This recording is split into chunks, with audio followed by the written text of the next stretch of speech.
दोस्तों, आप सभी को मेरे YouTube चैनल में स्वागत है। चलिए एक दिल को छू जाने वाली कहानी शुरू करते हैं। सौतन बना सहेली। कहानी को शुरू से अंत तक सुनने बाद सब्सक्राइब करके बेल आइकन जरूर दबा देना। मेरी सौतन बन जाओ, हम दोनों मिलकर खूब एंजॉय करेंगे। बस स्टॉप पर रोज मिलने वाली लड़की की बात सुनकर मेरे एकदम से होश उड़े थे। वो मुझे अपने पति की दूसरी बीवी बनाना चाहती थी ताकि चोरी चुपके वो मेरे साथ एंजॉय कर सके। पैसों के खातिर मैं भी मान गई, लेकिन जब शादी होकर उसके घर पहुंची तो मेरे होश उड़ गए, क्योंकि वह वहां पर अकेले नहीं थी बल्कि उसके साथ एक लड़की थी। और उस रात हम तीनों ने हेलो दोस्तों, स्वागत है आप सभी का हमारी एक और रोमांचक कहानी में। उम्मीद करती हूँ आपको यह कहानी बेहद पसंद आएगी। तो दोस्तों, चलिए कहानी शुरू करते हैं। शाम के साय गहरे हो रहे थे। तेज तेज चलते हुए मैं बस स्टॉप पर पहुंची थी। मेरा दफ्तर बस स्टॉप से थोड़ा दूर था, इसीलिए मैंने अपने कदमों की गति बढ़ा दी थी, क्योंकि सूर्यास्त के बाद मुझे डर लगने लगता था। यह रास्ता वैसे भी सुनसान था। जैसे ही मैं बस स्टॉप पर पहुंची उसी वक्त बस निकल चुकी थी और अब अगली बस के आने तक मुझे इंतज़ार करना था। मैं चुपचाप बस स्टॉप की बेंच पर बैठ गई और बस के आने का इंतज़ार करने लगी। कुछ ही पल बीते थे कि अचानक एक चादर में लिपटी एक औरत मेरे पास आकर बैठ गई। क्योंकि वह एक औरत थी इसीलिए मुझे उससे डर नहीं लगा, लेकिन जब उसने बार बार मुझे सुनना शुरू किया तो मेरे मन में एक अजीब सी बेचैनी होने लगी। मैंने पहले तो उसे अनदेखा करने की कोशिश की, लेकिन जब उसकी नज़रें मुझे और ज़्यादा असहज करने लगी तो मैंने उसे घूरते हुए देखा। बीबी जी, क्या बात है? मेरे तीखे लहजे पर उसके चेहरे पर क्रोध के बजाय मुस्कान उभरी और वह बोली, तुम बहुत सुंदर और प्यारी हो। मैंने आज तक ऐसी खूबसूरत लड़की नहीं देखी। उसके लहजे में दोस्ताना सा भाव था, मानो वो मुझे बरसों से जानती हो। मुझे अजनबियों से जल्दी खुलने मिलने की आदत नहीं थी, इसीलिए मैंने उसकी बात पर सर झटका कर दूसरी ओर देखने लगी। तुम नौकरी करती हो? उसने फिर से सवाल किया। मैंने बस हाँ में जवाब दिया और चुपचाप अपनी घड़ी की ओर देखने लगी। रात के 8 बज रहे थे और बस का कोई अता पता नहीं था। काश मैं 5 मिनट पहले पहुंच गई होती तो बस मुझे मिल जाती। मुझे अपने बॉस पर बहुत गुस्सा आ रहा था, जिन्होंने मुझे इतनी देर तक दफ्तर में रोक लिया था कि सारे शहर कर्मी जा चुके थे। अब बस मिलना भी मुश्किल हो रहा था, क्योंकि मैं जिस इलाके में रहती थी वहाँ बहुत कम गाड़ियाँ चलती थी। उस चादर वाली औरत ने मेरी बेचैनी भांप ली और बोली, परेशान मत हो, बस आती ही होगी।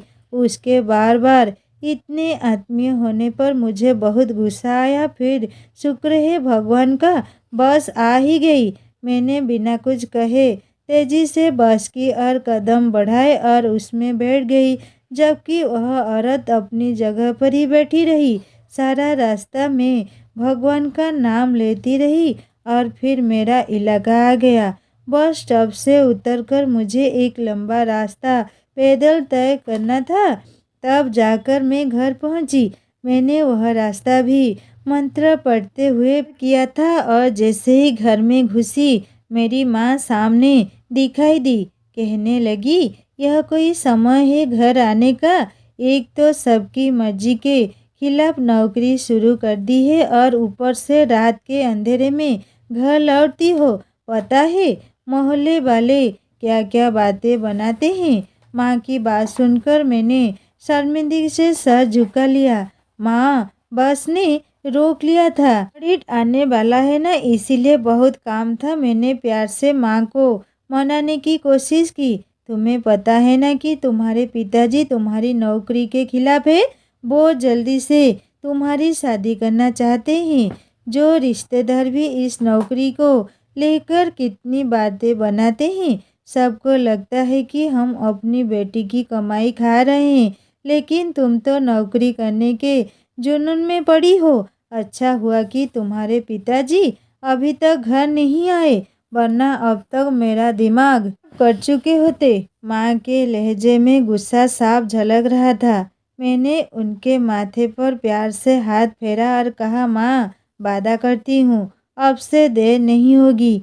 माँ ने मुझे एक नज़र देखा और बोली, अच्छा चलो जल्दी से फ्रेश हो जाओ। तुम्हारे पिताजी को पता नहीं चलना चाहिए कि तुम अंधेरे में घर आई हो। माँ के कहने पर मैंने जल्दी से कपड़े बदले और उनके साथ खाना खाते हुए ढेर सारी बातें करने लगी। उस औरत को मैं भूल ही गई थी जो बस स्टॉप पर मुझे बड़ी ही अजीब नज़र से देख रही थी। अगले दिन मैं दफ्तर पहुंची तो वहां काम का ढेर था। काम करते करते समय का पता ही नहीं चला।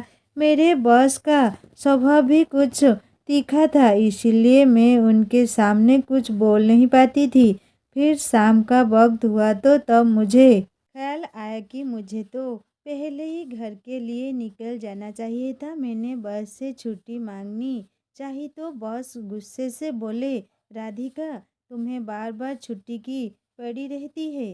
साल में कुछ ही दिन ऐसे होते हैं जब काम का दबाव ज़्यादा होता है। अगर घर से इजाज़त नहीं मिलती तो नौकरी क्यों करती हो? उनकी बात पर मैं चुप हो गई। फिर 1 घंटे का काम और निपटाया और 8 बजे के करीब जब मैं दफ्तर से निकली तो मेरे होश उड़ गए। मेरा दफ्तर ऐसी जगह पर था जहाँ दूर दूर तक बस्ती नहीं थी।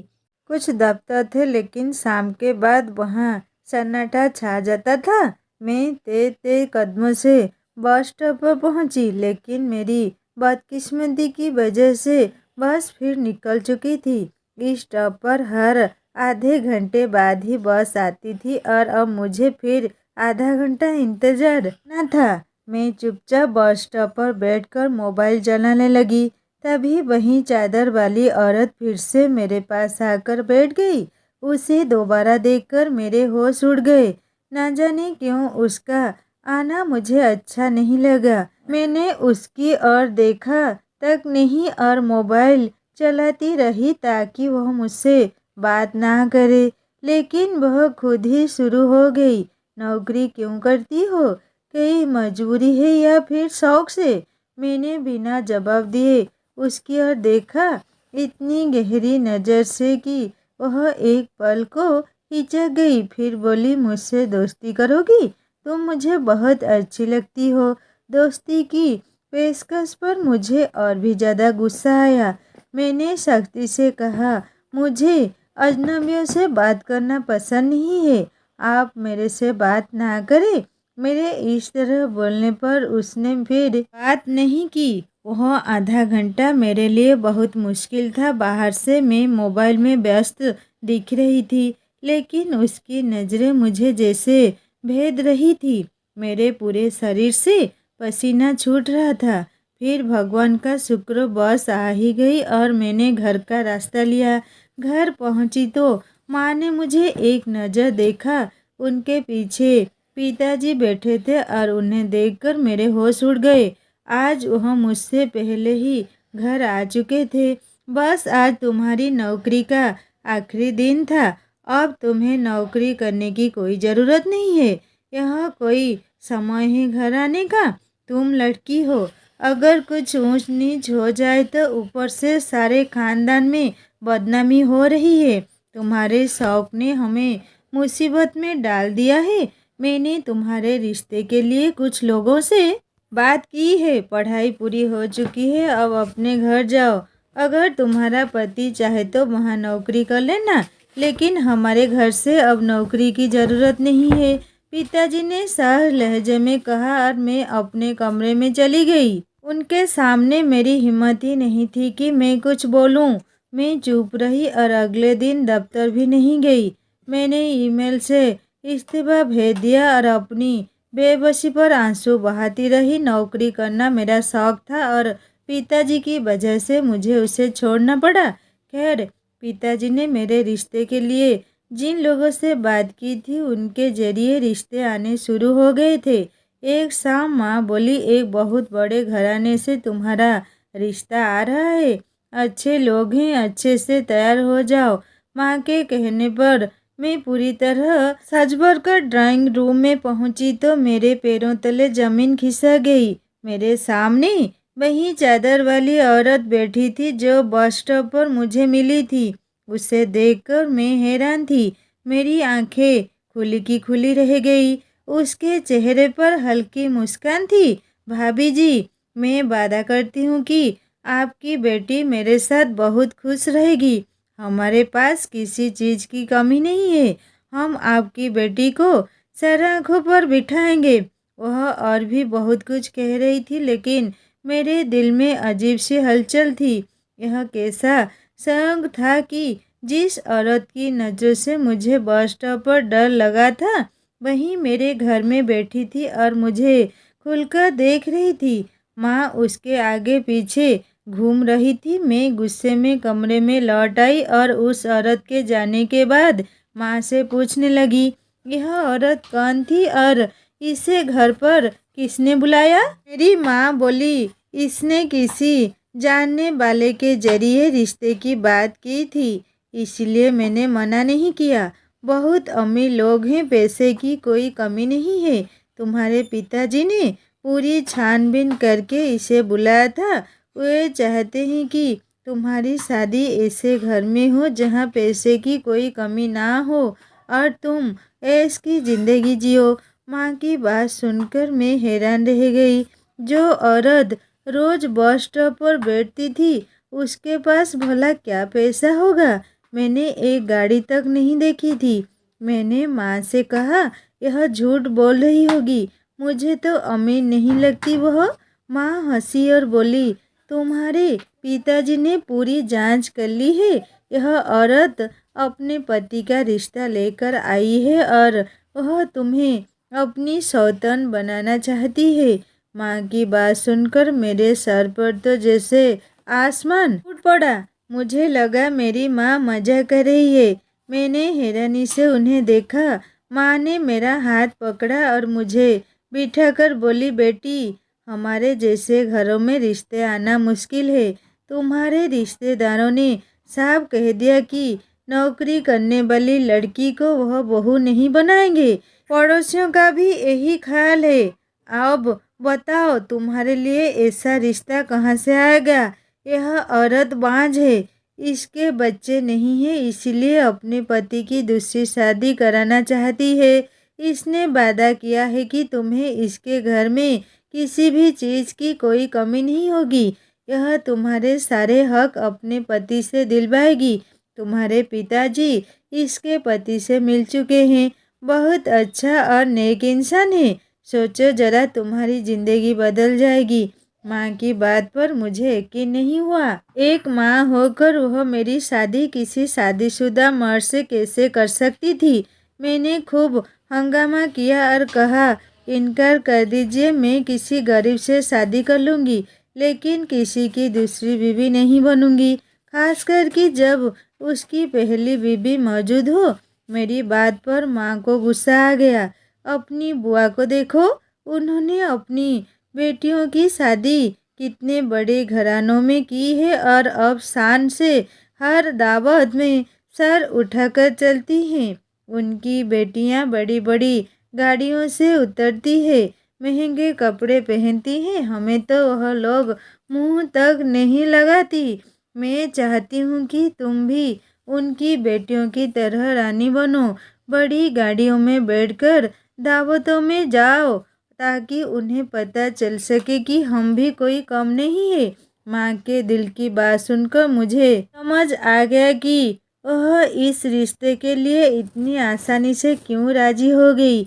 मैंने गुस्से में कहा, आप बुआ की बेटियों की बराबरी में मुझे शादीशुदा मर्द के हवाले क्यों करना चाहती हैं? लेकिन माँ का गुस्सा और भी ज़्यादा भड़क गया। उन्होंने मेरी एक ना सुनी। मैंने पिताजी से बात की, लेकिन वह भी नहीं माने। नौकरी करके जो मनमानी की है, उसी का नतीजा है कि तुम्हारे रिश्ते नहीं आ रहे। मैं हाँ कह चुका हूँ। कुछ समय बाद तुम खुद मानोगी कि मैंने तुम्हारे लिए सबसे अच्छा फैसला किया। पिताजी ने मेरी बात अनसुनी करके रिश्ता तय कर दिया और अगले हफ्ते मुझे इमोशनल ब्लैकमेल करके सादगी से मेरी शादी करवा कर विदा कर दिया।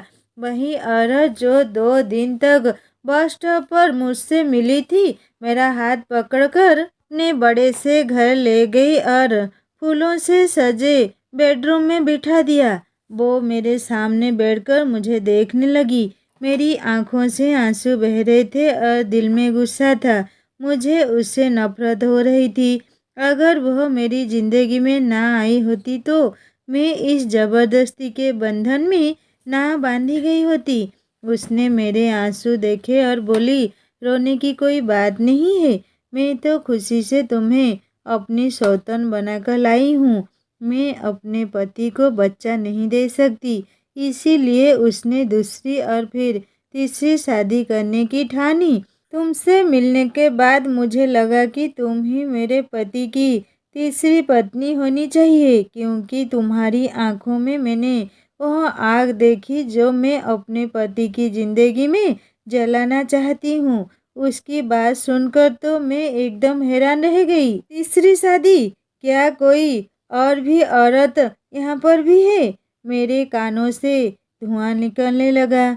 उसने आवाज लगाई, निशा इधर आओ, अपनी सौतन से मिल लो। एक मेरी ही उम्र की खूबसूरत लड़की कमरे में आई। उसे देखकर मैं एकदम से हैरान रह गई।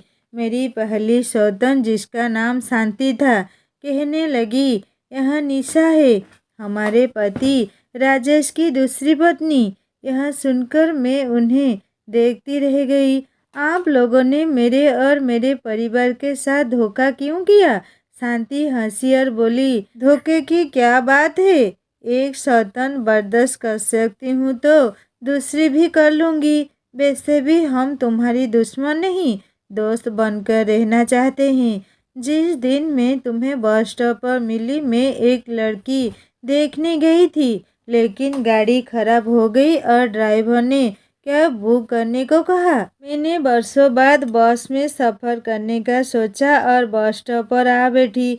वहाँ मैंने तुम्हें देखा और सोचा कि तुम ही वह लड़की हो जिसे मेरे पति के लिए चुनना चाहिए। तुम्हारी आंखों में वह आग थी जो किसी को भी जला सकती है। शांति की मुस्कान पर मैंने गुस्से से पूछा, आप मेरे हाथों किसे जलाना चाहती हैं? मेरे तीखे लहजे पर शांति मेरे करीब आई और निशा की ओर देखते हुए बोली, हम दोनों का एक ही शिकार है और अब तुम्हें भी उसे शिकार बनाना है। निशा भी मुस्कुराई। शांति ने धीरे से कहा, हमारा पति राजेश एक बूढ़ा नाकारा इंसान है जो जवान लड़कियों से शादी करना चाहता है। मैं माँ बन सकती हूँ, लेकिन राजेश पिता नहीं बन सकता। दुनिया से यह छुपाने के लिए उसने मेरी मेडिकल रिपोर्ट बदलवाई, मुझे बांझ साबित कर दिया और निशा से शादी कर ली। लेकिन जब निशा भी माँ नहीं बनी और उसकी रिपोर्ट मेरे जैसी आई तो मुझे समझ आ गया कि यह सब उस अमीर मर्द का खेल है। इसीलिए मैंने तुम्हें चुना। हम तीनों मिलकर इसका ऐसा हाल करेंगे कि यह हमेशा याद रखेगा, खुद पिता बनने के काबिल नहीं और हम पर बांझपन का ठप्पा लगाता है। इसे सबक सिखाना है कि औरत इतनी सस्ती नहीं है, वह हमें इस्तेमाल करके अपना मन बहला ले। शांति की बात सुनकर मेरे होश उड़ गए। उसने बदला लेने के लिए मेरी जिंदगी बर्बाद कर दी थी और मेरे माता पिता ने बिना सोचे समझे मुझे विदा कर दिया। पिताजी को लगा कि नौकरी करने की वजह से मेरा अच्छा रिश्ता नहीं आएगा और माँ बुआ की बराबरी करना चाहती थी। मैंने गुस्से से कहा, मैं तुम्हारा साथ नहीं दूंगी। कैसे मान लूँ कि तुम सच कह रही हो? शायद तुम मुझे किसी जाल में फंसाना चाहती हो। मैं अभी अपने घर जाना चाहती हूँ। निशा ने मुझे देखा और अलमारी से एक फाइल निकालकर मेरे सामने रख दी।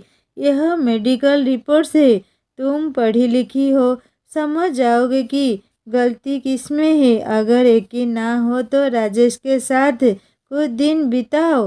वह मुझे बांझ कहकर चौथी शादी की सोचेगा, तब तुम्हें हमारी बात समझ आएगी। मैंने गुस्से में शांति से कहा, अगर ऐसा है तो आपने अपने पति की शादियां करवाने के बजाय तुम अपने घर क्यों नहीं लौट जाती।